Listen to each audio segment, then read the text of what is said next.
everyone for being here today. This hearing is called to order.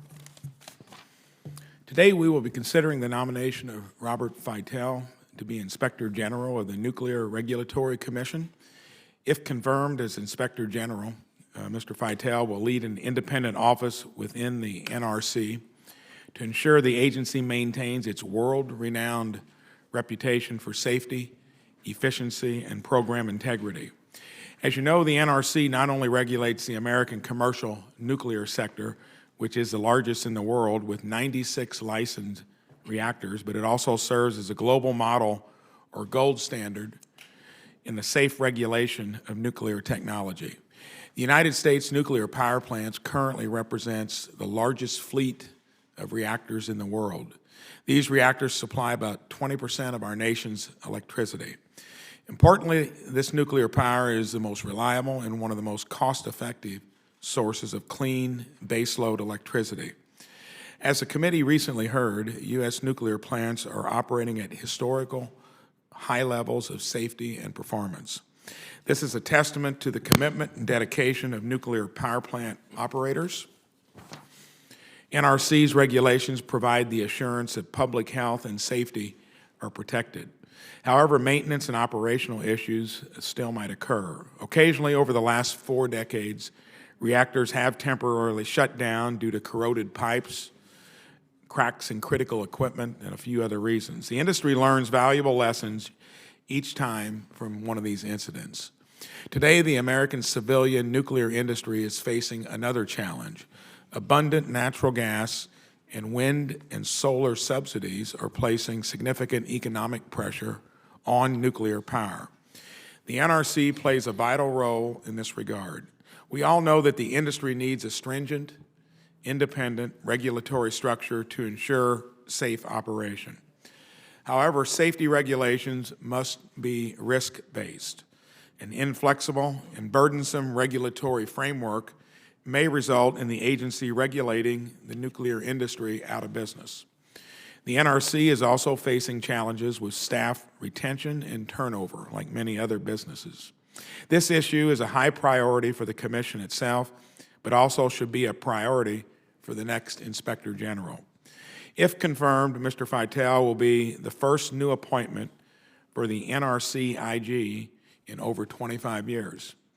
If Mr. Feitel serves the same length of time, he will be the Inspector General for the relicensing or closure of nearly every currently operating nuclear plant.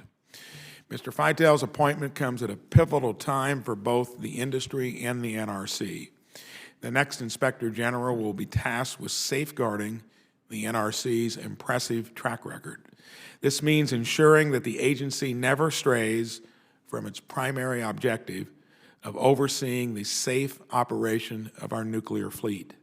This is why it's critically important that the NRC Inspector General is a person of integrity and independence. I am pleased that President Trump has nominated Mr. Feitel for this position. The chief of the DOJ's capital case section, Richard Burns, noted in his letter to this committee that Mr. Feitel has exhibited the ability to provide a fair-minded, independent assessment of each case, to scrupulously adhere to his ethical obligations, and to follow the facts and evidence wherever they lead. These characteristics are necessary for any Inspector General, but particularly in the NRC.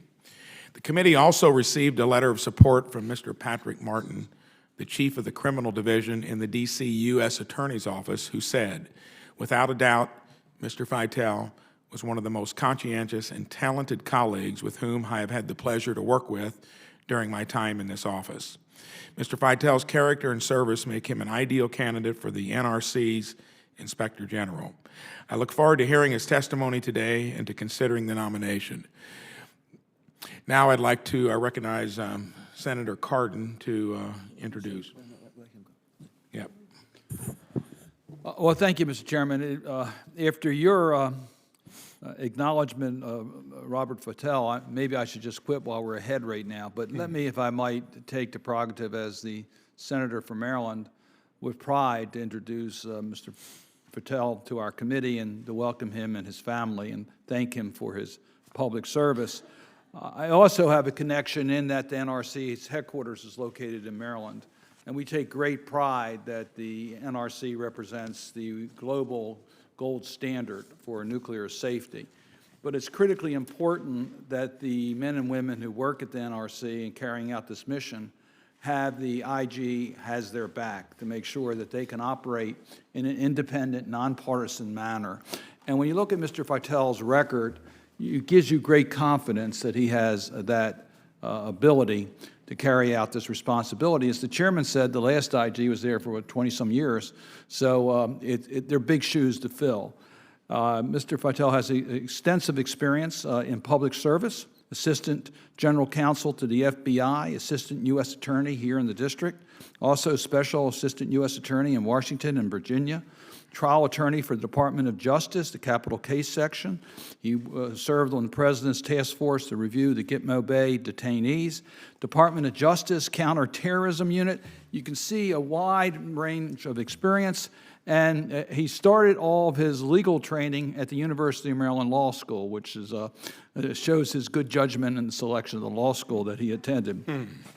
I talk frequently about the fact that here in the United States, we are blessed with an incredible group of public servants who work as a federal workforce, and it's really somewhat of a hidden national asset because they don't get the credit that they deserve.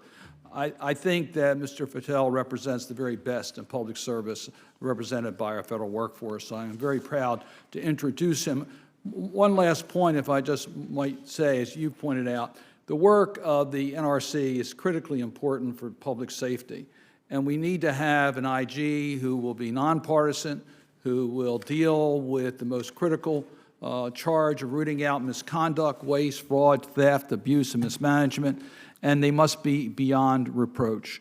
Looking at Mr. Feitel's background gives me great confidence that he has the experience and he has the know-how to carry out this very important responsibility, and I thank him for his willingness to serve in this capacity.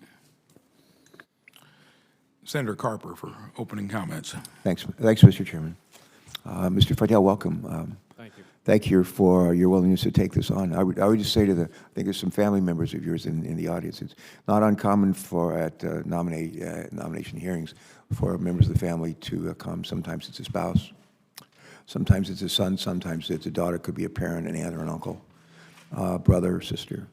I've been just looking at this audience, and as I look over at your left shoulder, it'd be to my right, I've never seen a witness come before us who had like 3 women who looked like they could be his wife, and like they all look just alike. They really do. And if they ever have a situation when they say, which one is the mom? This is pretty good. Well, we're happy that you're here. We're happy that your family's here as well, and other friends too. And we appreciate your willingness, again, to serve as the IG at the Nuclear Regulatory Commission. Since coming to the Senate almost 19 months ago, actually 19 years ago, I worked with both the Republicans and Democrats on this committee to strengthen what we call the culture of safety within the U.S. nuclear regulatory industry. And that includes making sure that the NRC is an independent and transparent regulator, one that prioritizes safety above all other issues. In part due to our collective oversight efforts, and in part due to the NRC's dedicated staff, some of whom are here today. The U.S. nuclear industry remains one of the safest in the world, maybe the safest in the world. And the world and the NRC, we believe, is the world gold standard for nuclear regulatory agencies. Today, there are still 96 nuclear reactors that are in operation in our country. They are operating more efficiently, it's been noted already by the chairman, more efficiently than ever before. And they are producing more than 50% of our nation's carbon-free electricity. I'll say that again. They are producing more than 50% of our nation's carbon-free electricity.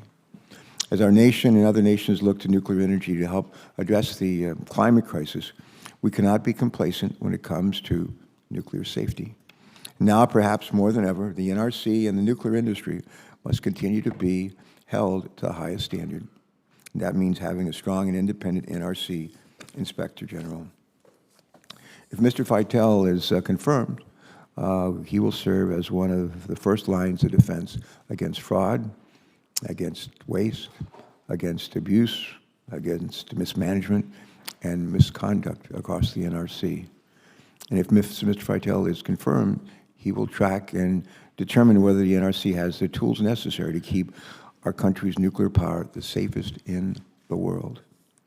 And if Mr. Feitel is confirmed, my colleagues in Congress and I will depend on him to keep us informed about the serious issues that may arise related to the NRC's programs and to its operations. Put simply, if confirmed as the NRC's Inspector General, Mr. Feitel will serve as a watchdog for the safety of the American people. No small responsibility. In order to fill this critical role, I believe Mr. Feitel must bring integrity, independence, and transparency to the job every day. And we look forward today to hearing Mr. Feitel's testimony, get a better sense of his understanding of the important job to which he's been nominated, and really some of the values that he brings to the job. And we want to thank you again, Mr. Feitel, for joining us all here today. And a special thank you to your family for their willingness to serve you with the American people. Thank you. Thank you, Senator Carper. Now I'm going to recognize you, Mr. Feitel, for 5 minutes of opening statements and to introduce any of your family here and go forward with that and look forward to your testimony. Thank you, Senator. Good afternoon. Chairman Braun, Ranking Member Carper, and distinguished members of this subcommittee, I am humbled and honored to come before you as the nominee to be the Inspector General of the United States Nuclear Regulatory Commission. I am grateful to the President for nominating me to such an important position. I'm grateful to all of you and your staff for considering my nomination and for taking the time to meet with me prior to this hearing. And I'm thankful that my family and friends could join me here today. Seated behind me is my amazing wife of 25 years, Caroline, who is truly the love of Would you ask your wife to raise her hand? and my two beautiful daughters, Grace and Camilla, who are quickly growing up to be such accomplished young women. I'm incredibly proud of them. Also with me here today, my brother Dave, my sister-in-law Lori, my niece Alex, and several of my dear friends who were kind enough to join me. Thank you to you all. I'd like to begin by saying that I see the Inspector General role as critical for effective, efficient, and fair government. The Inspector General is literally on the front lines in the fight against waste, fraud, abuse, and mismanagement. The Inspector General must be nonpartisan and apolitical, as I am. I've worked through 4 administrations, 2 Democratic and 2 Republican. The Inspector General must be unmoved by ever-changing political winds and constantly evolving threats of undue influence. It requires a person with the utmost integrity, honesty, independence, and fairness. I believe that I possess each of these characteristics, as well as the substantive skill sets required of a government watchdog for the American people. I've been a lawyer for 29 years, and nearly 25 of those 29 years have been in public service, which for me is truly a calling, not just an occupation. When I first entered federal service in 1995, I was thrilled to be joining what is still the nation's preeminent law enforcement organization, the Federal Bureau of Investigation. As one might imagine, the legal issues confronting the FBI on a daily basis were, and continue to be, considerable and challenging. But the experience I gained there would prove to be very beneficial as I embarked on a career as a federal prosecutor.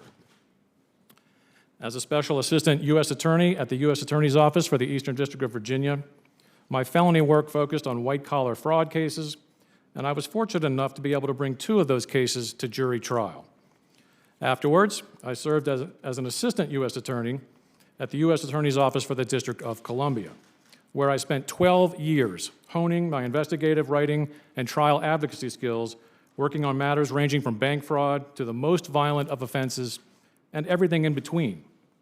During my tenure there, I enhanced my national security bona fides through my assignment to the President's Executive Order Task Force for the review of Guantanamo Bay detainees. This task force was a massive undertaking, a comprehensive audit and investigation of over 200 detainees, effectively an in-depth assessment of human capital from a range of perspectives. It was a bipartisan, collaborative, interagency effort across the United States government, bringing together diverse interests, competing agendas, and varied political ideologies. And yet, despite all of these profound differences, the task force fulfilled its audit and investigative mission effectively and on time, producing a comprehensive report for Congress to facilitate the most informed decision-making going forward. No matter where I've worked, however, and no matter how tremendous the responsibility, I've never lost sight of the need for strict compliance with constitutional norms, candor with the tribunal, and strict compliance with the rule of law. Indeed, I see myself as a servant of the law. To me, this means doggedly pursuing the truth wherever that road may lead, unfazed by fear or favor, unswayed by passion or prejudice, and unwavering in my commitment to justice and fairness. Most recently, I've been working for the capital case section, perhaps the smallest litigating section in the Department of Justice in terms of size, but certainly one of the largest in the context of ethical weight and responsibility. In this role, I am an advisor to the Attorney General of the United States and his review committee, ensuring fairness and consistency in the decision-making process on the appropriateness of seeking capital punishment in federal cases across the country. And on occasion, I present these cases to juries who must make the most difficult choice any juror ever faces. Thus, I'm no stranger to working on issues that are exceedingly complex and which draw fervent, passionate, competing views because they are truly life and death issues. Senators, I hope you will agree that my extensive experience and background, born of a quarter-century of service to this country, make me a promising candidate for the Inspector General position. I'm seeking your support, and I look forward to your questions. Thank you. Thank you, Mr. Feitel. Before we take questions from members of the subcommittee, I have to ask a few that we ask of all nominees on behalf of the committee. Do you agree, if confirmed, to appear before this committee or designated members of this committee and other appropriate committees of the Congress and provide information subject to appropriate and necessary security protection with respect to your responsibilities? Yes, Senator, I do. Do you agree to ensure that testimony, briefings, documents, and electronic and other forms of information are provided to the committee and its staff and other appropriate committees of jurisdiction in a timely manner? Yes, Senator, I do. Do you know of any matters which you may or may not have disclosed that might place you in any kind of conflict of interest if you are confirmed? No, Senator, I do not. Great. I appreciate those responses. I'll begin by recognizing myself for 5 minutes of questions. As we discussed in my office, reducing our nation's debt, I think, should be a concern for all of us that serve in this body. As an entrepreneur and CEO, I look at the bureaucracy in Washington, see a lot of room for improvement. The NRC is primarily funded through fees, to its licensees. My Indiana constituents help pay for the NRC for energy purchase from the D.C. Cook nuclear plant just across the Indiana-Michigan border. If confirmed, how would you approach the Inspector General's role in ensuring that the NRC is accountable and how the agency manages its finances in an efficient and transparent manner? Well, Senator, if confirmed, I believe as Inspector General, I would have the programmatic ability to assess how that money is being spent. Obviously, if there's waste going on or mismanagement of how it's being spent, that's a classic IG responsibility for an investigation and inquiry and reporting to the chair in Congress about what my findings would be in that situation. In your opening statement, you noted your service on the President's Executive Order Task Force for the review of Guantanamo Bay detainees. Can you describe for the committee how you will use that experience if confirmed? Well, Senator, I found that experience to be not only rewarding, but also, quite frankly, inspiring, because it was such a diverse group of political ideologies and competing agendas and different agencies across the U.S. government, and yet we all came together because we had a focused mission, which was to accurately audit and investigate and assess each of these detainees so that the decision makers could make their best decision. So that involved an in-depth assessment of intelligence, a de novo review of intelligence, if you will. It was not taking everything at face value as it was coming in, but rather looking at it all over again with a fresh set of eyes. And we did that, and we looked at all of the detainees from a standpoint of their actual threat assessment to this country, high level versus low level, their likelihood of recidivism, their likelihood of being able to repatriate it to their home country, the likelihood that they could be relocated to a third-party country. All of these various factors that the decision makers needed. That was this bipartisan collaborative effort, and I think that's a tremendous lesson for me to show that working in a collaborative fashion, we can get effective answers quickly and on time, and that's what an IG really should be doing for the chair and for this Congress, in my opinion, Senator. When I toured the Cook facility in Michigan, I was impressed by all the stigma that's been associated with nuclear plants, and I think in our own country, 3 Mile Island, but to me it looked like they had raised the level of scrutiny and safety to where I asked them, how many incidents did you have and so forth. I was very impressed, and I think that plants are operating at safer and safer levels, and our next conversation was, well, what are you doing? Are you going to apply for an additional 20 years and then maybe 20 years beyond that? And to note that it's 20% of our, base load supply. So I guess in any business, you're constantly trading off risk associated with something and then trying to mitigate it. And there couldn't be anything that personifies that more, I think, than maybe the task ahead for you. So let me ask it in this way. A risk-based approach allows nuclear power plants to use innovation to prioritize and incentivize nuclear safety activities in a cost-competitive manner. If confirmed, will you build on the IG's previous work to balance the appropriate use of risk while preserving the focus on nuclear safety? And how difficult do you think that balance will be? Well, Senator, the short answer is yes, I will strive to achieve that balance. Obviously, as I'm a nominee and on the outside, I'm not privy to the details of the risk-informed decision-making that the chair of the NRC and her commissioners are involved in. But if confirmed, I would certainly, to the extent that that process needed a closer look or a first look or a second look, I'd be more than willing to do that as the Inspector General, yes. Thank you. Senator Carper. Thanks. Again, thank you for joining us today. I would just say to our audience, to your especially wife and daughters, that there aren't a lot of members sitting on this side of the dais. That's a good thing, because usually when there are a lot of us here, you're in trouble, or your nomination is. So you should. I think you should be encouraged by this modest turnout. But we're happy to be here. I want to just talk to you for a moment. My staff was nice enough to prepare a couple of questions that I thought I might want to ask you, but I just want to ask you one right from my heart, and that is, would you just think out loud for us about the values that guide you in your life that you think help prepare you for this responsibility? Where did those values come from? Where did they emanate from? How have you passed them on to others, including your own daughters, your own children, please? Yes, Senator, I believe that my values came from two primary sources, family and faith. Two of my favorite F words. There you go.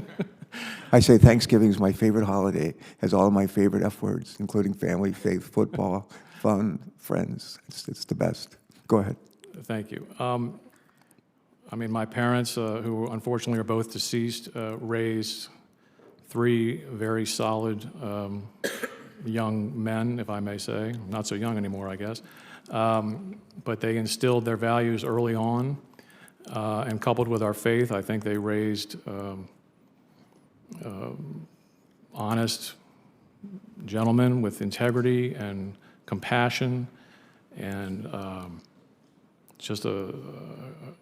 they really did a lot for us, and I think, of course, my faith did as well. But that's where I think it derives from, at least with respect to me.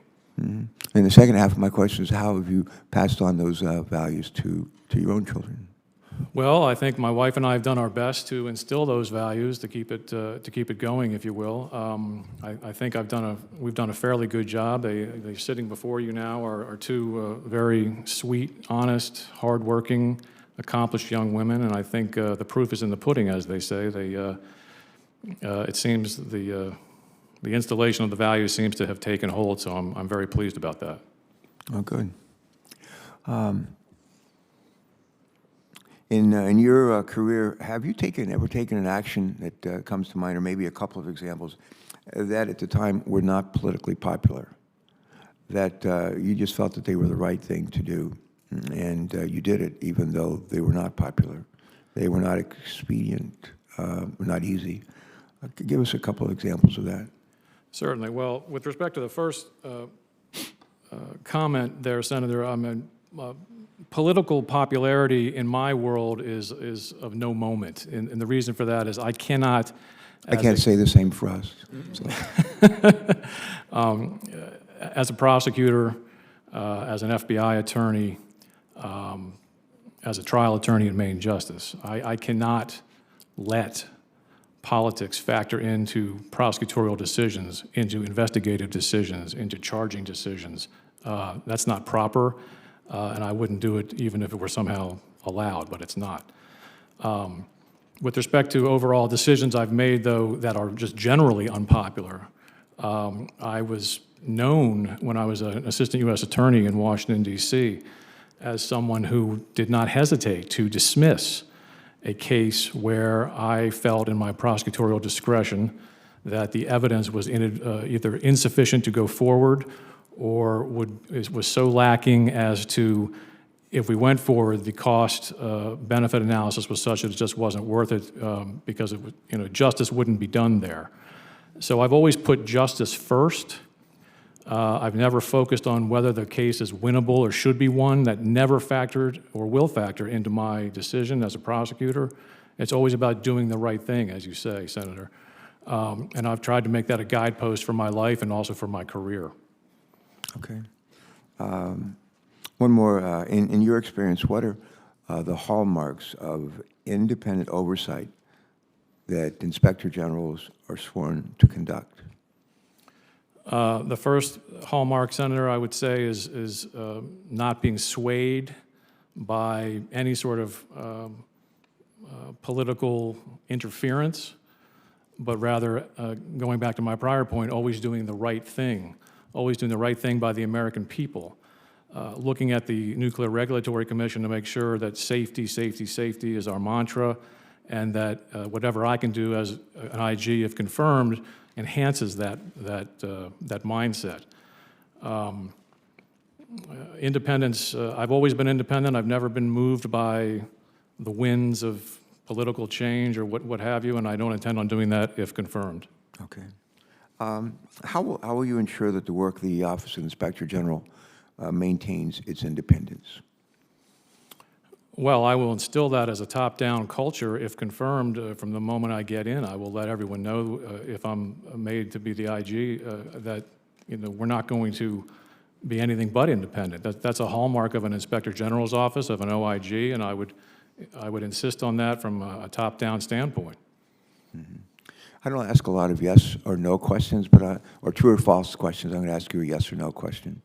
And the question is this: will you commit for us, if confirmed, that you will promptly inform this committee anytime that commissioners at the Nuclear Regulatory Commission or any part of the executive office of the President refuse to provide you and your team with information or attempt to stonewall an audit or an investigation? Will you commit to doing that? Senator, if those folks are doing something unlawful or inappropriate, I will absolutely let this body know. I'm all about following the rule of law, and if anyone that I'm looking at, if confirmed as IG, is not complying with the rule of law, that is something I would definitely bring to your attention, yes. All right, thank you. Thanks very much. Before the hearing started, you were talking about born on the West Coast and then moved to Maryland within close distance of the NRC now, where you will be the Inspector General.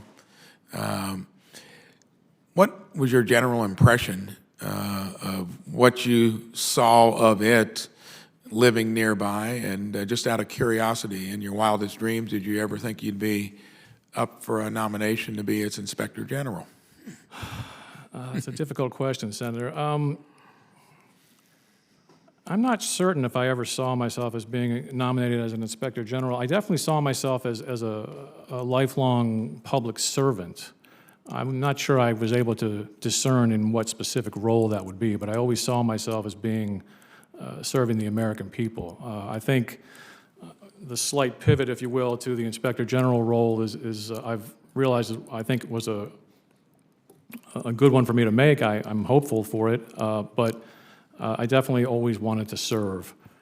Growing up in Rockville, I've certainly seen the changes, the dramatic increase in population density and traffic and all the things that go along with that. But I actually remember when the Nuclear Regulatory Commission headquarters was built. I think at the time it was the tallest building in that general area. And maybe it is still now today, I don't know. But I think that's about it, Senator. And how far away is the closest nuclear facility? Because you do have some near you, right? Yes, I believe the closest one is Calvert Cliffs, which I believe is in Calvert County, Maryland. Maybe, I would say, about a 40-minute drive in traffic. And would you mind, and you've lived there in your proximity to the NRC facility for how long? More or less my whole life. Okay. So what, since you're near the Regulatory Commission and building, and you're near a facility, what is your general sense, just as a citizen, of what the feeling would be among fellow citizens about safety of nuclear power and possibly finding ways to extend its lifetime, here with facilities that are looking at, extending licenses in your own backyard? What do you sense? Candidly, Senator, I'm fine with that. I mean, I think the NRC, as one of your colleagues said earlier today, is the gold standard of global regulatory frameworks for the civilian use of radioactive materials. I, if confirmed, would like to build on that and do my best to ensure that gold standard title is maintained. Very good. Senator Carper? Senator Braun and I and Senator Cardin have the opportunity from time to time to go to schools and to talk. Sometimes it's elementary school, sometimes it's a college, sometimes it's a junior college. And I like to tell the story about it. One particular elementary school is a kindergarten to grade 5. I think there weren't any kindergarten kids in the assembly, but grades 1 through 5. And I spoke to them for about 10 minutes about what I do, what we do here. And one little girl in the 3rd grade, we had a Q&A, and one little girl in the 3rd grade raised her hand and she said, "What do you do?" And I explained that we get to help make the rules for our country. That I asked her, I said, "Do you have rules at school?" She said, "Yes." I said, "Do you have rules at home?" She said, "Yes." I said, "Do you have rules on your school bus?" She said, "Yes." I said, "We have rules for our country, and we call them laws." And along with 99 other senators and 435 representatives and a president and a vice president, I get to help make the rules for the country. She said, "Okay." The little boy sitting next to her raised his hand, and he said, "What else do you do?" And I said, "We help people. We help people in a lot of different ways." There's been a fair amount of attention lately about putting a man or a woman on the moon again. And I'll never forget the story I heard years and years ago when we were trying to do that. And a fellow had an appointment to meet with somebody at Cape Canaveral where they're going to do the launch for the Apollo mission. And he got there late. most people left for the day. It was after business hours, and he's just trying to find the office where he's going to meet somebody. And it's a pretty big complex. And as he's going along, he came across a janitor. And he said to the janitor, told him what he was there for, but he said to the janitor, like, what do you do? And the janitor said, I'm helping to put a man on the moon. I'm helping to put a man on the moon. And you and your responsibilities and those that you surround yourself with, they've confirmed. And the people that work at the NRC are doing more than just, you know, trying to make sure that we run our nuclear power plant safely and efficiently. The biggest challenge we face right now, I think, on this planet is has something to do with our atmosphere and all the carbon in our atmosphere. And so you actually get to help not put a man or woman on the moon, but you'll have a chance to help preserve this planet as we know it. And I just want to ask you to think out loud about that responsibility. Yes, Senator. I mean, if one is serious about climate change concerns, one must be serious about nuclear energy and what it can offer in a diverse energy mix in this country. It is a wonderful low-carbon emission source, and I think when viewed in context of all the other energy sources that we have, it's certainly one that we should value and continue to work with to ensure safety, of course, but also to push forward with, as this body has done with the Innovation and Modernization Act, things of that nature, to continue with the pursuit of nuclear energy as part of that diverse mix. Okay. One last thing I want to add, just maybe a couple of words of advice, if you're confirmed, that you may want to keep in mind going forward. I love to talk to young people, and sometimes at their service academies, sometimes at schools in Delaware, sometimes at a Civil Air Patrol group or Boy Scouts, Girl Scouts. I love to talk to them about leadership. I'm a retired Navy captain and Vietnam veteran, last one actually in the Senate. And I think a lot about leadership. And I probably made every mistake a leader can make, or almost. And I've learned from my mistakes. But among the things I've learned along the way are always to figure out when in a quandary or facing a tough decision, asking, and you said these words already, what is the right thing to do? And what is not, what's easier, what's expedient, what's the right thing to do? And the other, this probably comes from your faith as well. If you look at every major religion in the world, everyone, I don't care if it's Christianity, Judaism, Islam, Buddhism, Hindu, all of them have in their sacred scriptures the golden rule.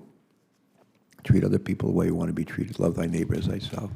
You can never go wrong by sticking to that one.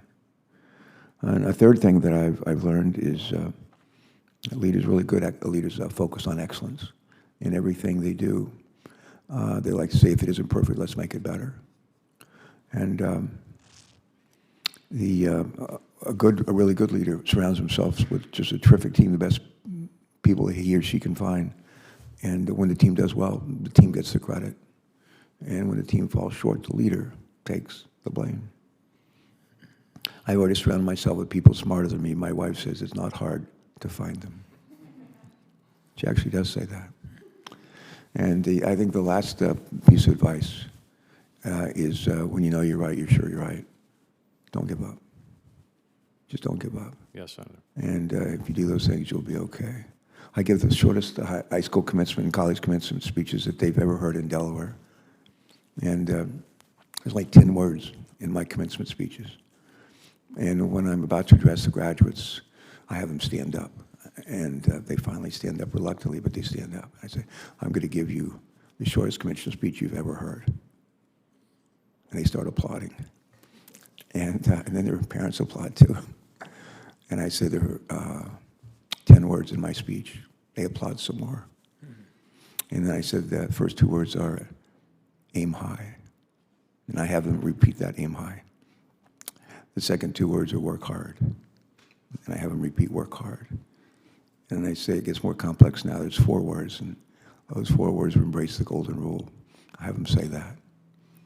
And then I said the last 2 words are don't quit. I say that. And we do it again, aim high, work hard, embrace the golden rule, don't quit. And then I have them repeat that for like 20 minutes. And then we let their parents do that. And I meet people years later and they actually remember that. That's really good advice for all of us in 10 words. So I don't know that you need any of that, but you might. And hopefully if you get confirmed, and I hope you will, Thank you, Senator. and those words will be of some help to you along the way. Again, our thanks to your parents. Sometimes when we have sons and daughters come with their mom or their dad who's been nominated, every now and then I'll be watching them and they'll be rolling their eyes as their parents are speaking and responding to questions. That's always a bad sign. And I just want to note that your daughters didn't roll their eyes even once. Outstanding. Although they smiled, a lot, which I think is a good thing. Good luck. Thank you all. Thank you, Senator. Thank you, Senator Carper. Before we conclude, I want to read 3 brief letters of support. Circuit Judge Vincent Chu, who worked with Mr. Feitel when he served as an assistant U.S. attorney, sent this committee a letter of support stating, Robert is hardworking and a dedicated public servant who has given his career to the cause of justice. Andrew Lelling, the U.S. Attorney for the District of Massachusetts, worked with Mr. Feitel in the U.S. Attorney's Office. He states he has a strong reputation for being fair, having a strong work ethic, and exercising good judgment. His wise counsel is never clouded by extraneous personal views. And Hope Olds, who served with Mr. Feitel on the President's Executive Order Task Force for Review of Guantanamo Bay detainees in 2009, Robert skillfully navigated the participants' differences and competing agendas to find common ground. I think that's important. He was a gifted advocate for the department's positions based on his own careful research and good judgment. I ask unanimous consent to enter these letters into the record. I object. Not really. I joke. don't object. No more questions for today. Members may also submit follow-up questions for the record by 4 p.m. on Thursday, December 5th. Mr. Feitel, please respond to those written questions by noon on Monday, December 9th, if there are any. I want to thank you for coming here to testify today. This hearing is adjourned. Thank you, Senator.